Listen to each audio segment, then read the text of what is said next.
దాని నుంచి ఏం ఏం తీసుకెళ్తాడు?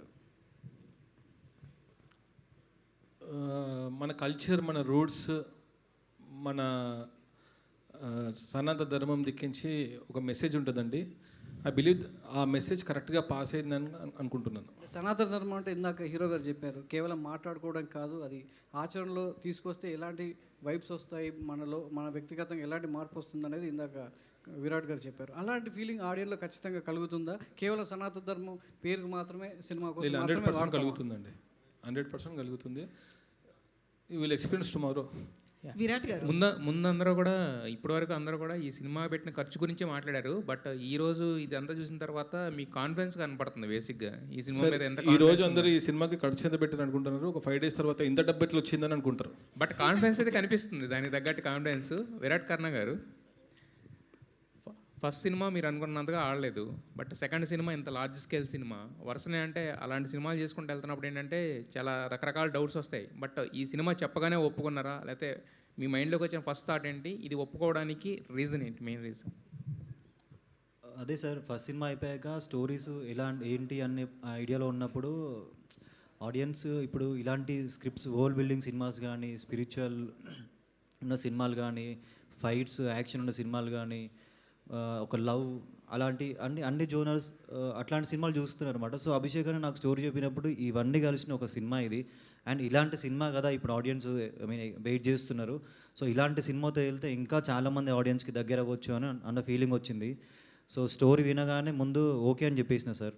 అండ్ షూట్ స్టార్ట్ అయినప్పటి నుంచి ప్రెషర్ అంతా అభిషేక్ అన్న తీసుకొని ఓన్లీ పర్ఫార్మెన్స్ మీదనే కాన్సన్ట్రేషన్ చేయమని చెప్పి డే అండ్ నైట్ ఫాలోఅప్ చేస్తున్నాను అనమాట. సో ఇంత మంచి డైరెక్టర్ దొరికినందుకు నేను చాలా హ్యాపీ ఫీల్ అవుతున్నాను. అంటే చాలా పెద్ద స్కేల్ ఉన్న సినిమా కదా, సో ఒప్పుకోవడానికి అంటే మీరు మైండ్లో అసలు ఈ సినిమా చేస్తే ఎలా ఉంటుంది క్యాలిక్యులేషన్, మీ క్యాలిక్యులేషన్స్ ఏమైనా ఉన్నాయా, లేదంటే కనుక జస్ట్ డైరెక్టర్ విజన్ నమ్ముకుని వెళ్ళిపోయారా?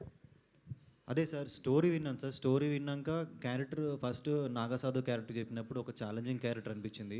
సో ఛాలెంజింగ్ క్యారెక్టర్ చేస్తేనే కదా ఆడియన్స్ ఏదో ఒక అద్భుతం చేస్తేనే కదా వాళ్ళు యాక్సెప్ట్ చేసేది అనిపించింది. సో వాళ్ళు యాక్సెప్ట్ చేస్తారని చెప్పి ఈ నాగసాధు క్యారెక్టర్ అనేది ఎంత టఫ్ అయినా, సెకండ్ సినిమాకి ఎంత ఛాలెంజింగ్ అయినా సరే డైలాగులు చెప్పడం కానీ, ఆయన నడిచే విధానం కానీ, ఆ బాడీ కానీ, ఆ 200 feet పైన రోప్స్, ఆ చలికి అదంతా ఏదైనా సరే చేద్దామని ఫిక్స్ అయిపోయినా సార్. అందుకే అంత ఈజీ కాదు కదా సార్ చేయడం అంటే. అందుకే ఆడియన్స్ ఏదైనా యూనిక్గా చేస్తేనే యాక్సెప్ట్ చేస్తారు. ఈ సినిమా అంత యూనిక్ ఉంటుంది. మీరు సినిమాకి వెళ్ళి చూస్తే ఒక కొత్త వరల్డ్కి వెళ్ళినట్టు, ఒక కొత్త ప్రపంచం, స్టార్టింగ్ నుంచి ఎండింగ్ వరకు ఒక హై ఇచ్చే మూమెంట్స్ ఉంటాయి సినిమాలో. అవన్నీ చూసి మీరు చాలా అరే ఇంత మంచి సినిమా చూసినాం అన్న ఫీలింగ్తో బయటకు వస్తారు.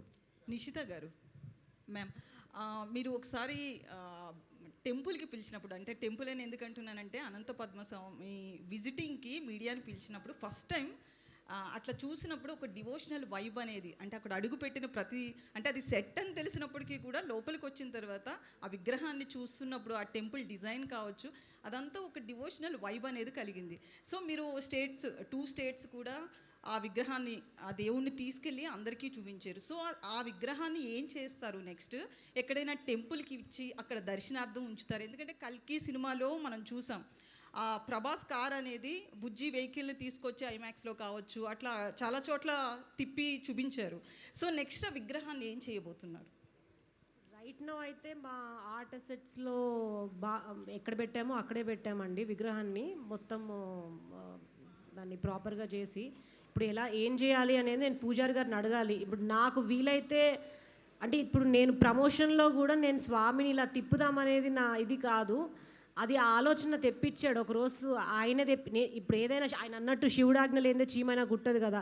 మాకు ఆ ఆలోచన వచ్చింది, స్వామివారితో ఈ ప్రమోషన్ చేయాలని ఆలోచన వచ్చింది అంటే ఆయనే నాకు ఈ ఆలోచన ఇచ్చాడు అని నాకు అనిపిస్తుంది.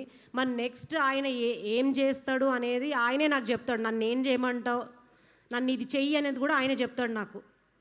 కిషోర్ గారు, బేసికల్లీ ఇలాంటి మూవీస్కి మోడీ గారు కావచ్చు, అమిత్ షా గారు కావచ్చు, వీళ్ళంతా కూడా చాలా ఎంకరేజ్మెంట్ ఉంటుంది మన దగ్గర. అంటే ముఖ్యంగా మన తెలుగు మూవీస్కి హీరోని కలవడమో లేకపోతే ప్రొడక్షన్ టీమ్ని కలవడం కావచ్చు, ఇలా జరుగుతుంటుంది కదా. మిమ్మల్ని